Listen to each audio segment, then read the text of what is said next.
O tema do nosso Escola Aberta de hoje é Meteorologia Tradicional do Sertão, de Luiz da Câmara Cascudo.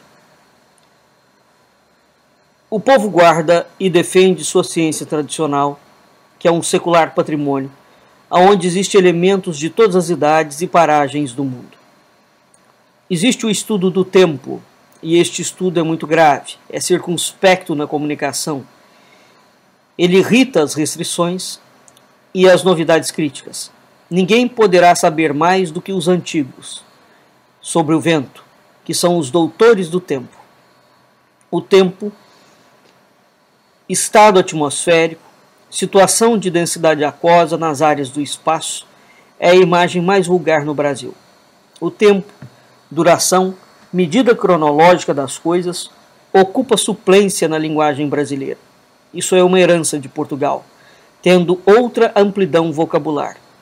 Bom e mau tempo, tempo fechado, tempo aberto, tempo cerrado, carregado, claro, escuro, indeciso, seguro, ameaçador. O tempo se armando, que é quando o céu escurece de nuvens. Tempão, desabou um tempão, temporal. No mar é tormenta.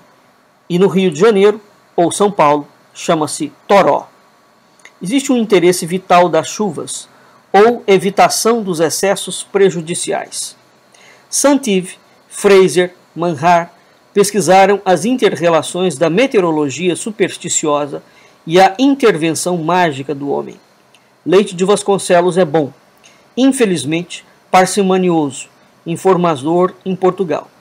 Também Cascudo pertenceu ao grupo coral, publicando umas superstições meteorológicas no Boletim do Museu Nacional, em 1929.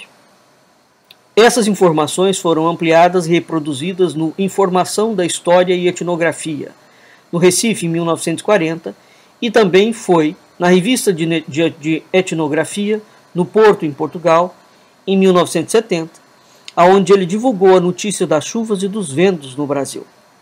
Esses são os antecedentes da simpatia indagadora. Cascudo pertencia às famílias do sertão, aonde ele viveu e deixou muito novo. O material do depoimento que ele dá constitui, portanto, um cenário de infância e de juventude, né? Cheio de gado, de cavalos, de vaqueiros, de cantadores. Como ele morou em Natal, a casa do seu pai era o consulado do sertão. Era cheio de exilados das caatingas e das derrubadas. Então, como não entender a preferência temática da raça nordestina, não é? Ele dizia que era a minha raça. A imagem que aplicava ao Cascudo na inquietação menina, ele manteve por toda a vida, não é? Existe uma expressão no sertão que diz o seguinte: você está adivinhando chuva, menino? As viagens, portanto, as leituras, a convivência, a cátedra, não apagaram do Câmara Cascudo todas essas informações. No que diz respeito às nuvens, Cascudo fala que dividem-se em nuvens de vento, que são estratos e cirros, e nuvens de chuva, nimbus e cúmulos. O cúmulo é o mais importante nas previsões. Em proporções avantajadas, espessas, imensos globos brancos em marcha serena, como um desfile de elefantes, são denominados torre ou torreão, notadamente quando assumem forma vagamente piramidal. A base horizontal mais negra é voltada para o solo ou a linha do horizonte marítimo. O conjunto chama-se torreame. Ao pôr do sol, o torreame estava formado. Nimbus e cúmulos, reunindo-se, dizem que as chuvas estão fiando. Isso significa um sinal de esperança. O céu, cheio de estratos, anuncia o vento solto, que é uma ventania doida, rodando sem fixação constante nos quadrantes. É a carneirada, o rebanho pastando, todo igual, ou o céu pedrento, pela ideia de pedrinhas claras decorando o espaço azulado. Se é visível o azul entre os estratos, é mesmo a carneirada.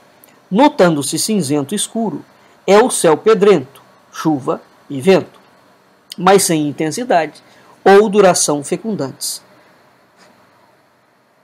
Cielo empedrado, Mañana mojado, dizem no Chile. Os estratos, faixas paralelas, não merecem confiança de bom tempo. No sertão tradicional, da Bahia ao Piauí, bom tempo é o que promete chuva. Isso é o inverso do conceito urbano, que é europeu. Prometia bom tempo, mas o vento espalhou e também o arco da chuva bebeu muita água. Para o sertanejo, é a garantia de uma farta chuvada, e não dia de sol. Tempo bonito é um anúncio de inverno. As nuvens não são formadas pela evaporação condensada. São invólucros de matéria fluídica, transparente, resistindo às pressões do líquido contido. Essa é a lição vaqueira e plantadora. Não se desfazem em chuvas, apenas descarregam as desmazias e vão embora ao sabor do vento beber a água do mar. É ainda a ciência popular pelo mundo. Tem uma lição do padre Antônio Vieira, na Sé da Bahia, ante o primeiro vice-rei do Brasil, Dom Jorge de Mascarenhas, Marquês de Montalvão, em 1640. Padre Vieira fala o seguinte, abre aspas, apareceu uma nuvem no meio daquela baía, lança uma manga ao mar, vai sorvendo por oculto segredo da natureza, e depois que está bem cheia, depois que está carregada, dá-lhe o vento, e vai chover daqui a 30, daqui a 50 léguas. É alguma coisa semelhante à informação do padre José Gomes de Souza Gadelha, um século depois, no poema A Marujada ou A Vida Marítima. O padre Gadelha afirma por coisa certa, e não duvida jurar, que já viu estando alerta as nuvens com boca aberta, bebendo as águas do mar. A gente não recebe essa imagem da chuva dos ameríndios ou dos negros africanos, sudaneses ou dos bantus, que a sabiam também. Era o classicismo em Roma, Atenas, Índia.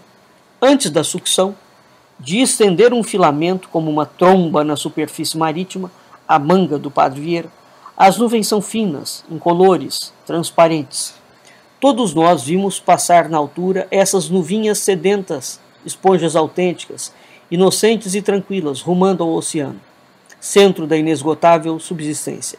Lucrécio, que morreu 55 anos antes de Cristo, ensinava que as nuvens eram criadas pela exalação, evaporação, partindo da terra. O povo continua ignorando o livro quarto do De Natura Rerum. Nos sertões e nas cidades do Brasil, um homem ou uma mulher do povo dirá que a nuvem traz água do mar.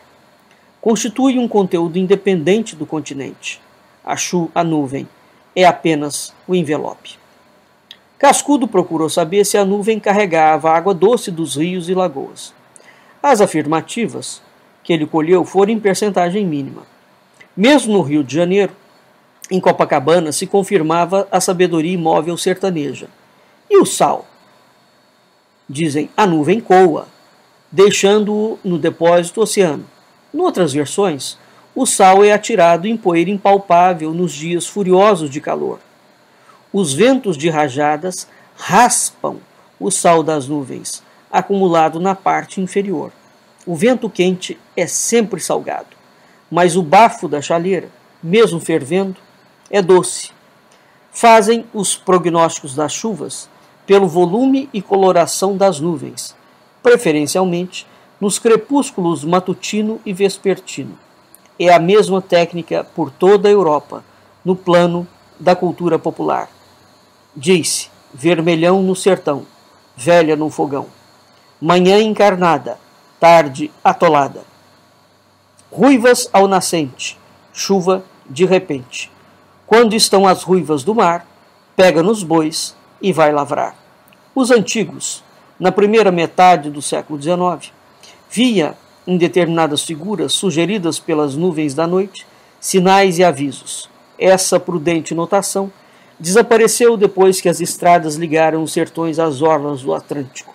Dizia o seguinte, foi a glória dos antigos, hoje é mofa dos moderados.